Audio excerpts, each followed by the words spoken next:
صاحب اور ہمارے اردو پینلسٹ جنہوں نے مجھے موقع دیا. میری تو ویسے جو زندگی گزری اور ریسرچ گزری وہ انگلش لٹریچر کے ہی حوالے سے ہے, لیکن چونکہ ادب ہے اور ادب چاہے جرمن ہو, رشین ہو, انگلش ہو, اردو ہو, اس کو اس کے تخیل اور اس کی جو کیسے نمو پذیری ہوئی ہے اور اس کے اندر کن افراد نے کنٹریبیوشن دی وہ بہت کم ہوتا ہے. لیکن اب جب تخلیق پاکستان اور تعمیر پاکستان میں اردو زبان کی کنٹریبیوشن کی جب بات کرتے ہیں تو کہ ہم بہت تیزی سے جو ہے وہ ایک نیشن سٹیٹ بنے, اتنی تیزی سے کہ اس دوران شاید اردو کو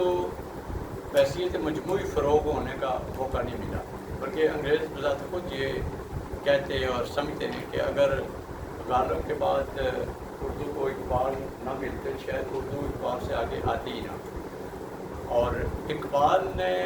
چونکہ جو شاعری کی وہ ساری کی ساری مقصدیت پر مبنی تھی, غالب کی اور فیض کی, جالب کی بے شک جو شاعری ہے وہ ایک آزاد تخیل پر ہے, لیکن اقبال کی جتنی شاعری ہے وہ الہام کے تابع ہے. اور پاکستان بنا بھی الہامی فکر کے طور پر ہے, اور الہام نے ہی ہمیں اتنا جلدی سے جو ہے وہ تعمیر و تشکیل سے گزارا کہ ہم بہت کم عرصے میں جو ہے وہ اسٹیبل ہو گئے. نہیں تو قومیں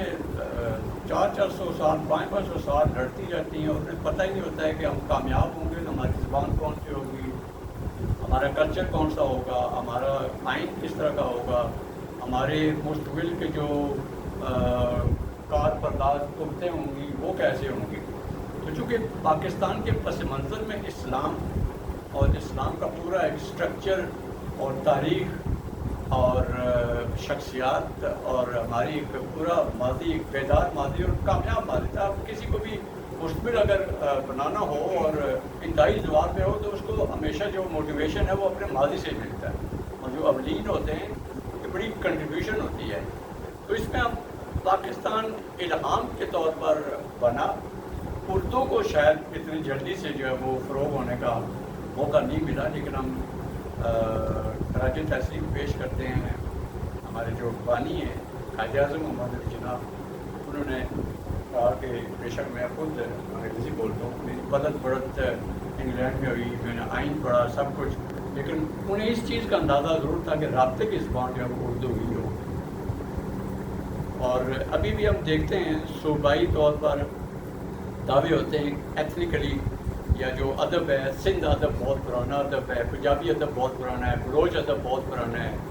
اسی طرح پنجابی بہت ہی زیادہ مطلب گہرا اس کی کنٹریبیوشن بھی ہے. سنسکرت اور دوسری زبانوں نے مل کے کچھ تو اس دن ارشد نوشاد صاحب انہوں نے ایک لیکچر آیا, ان کا میری تقریباً 25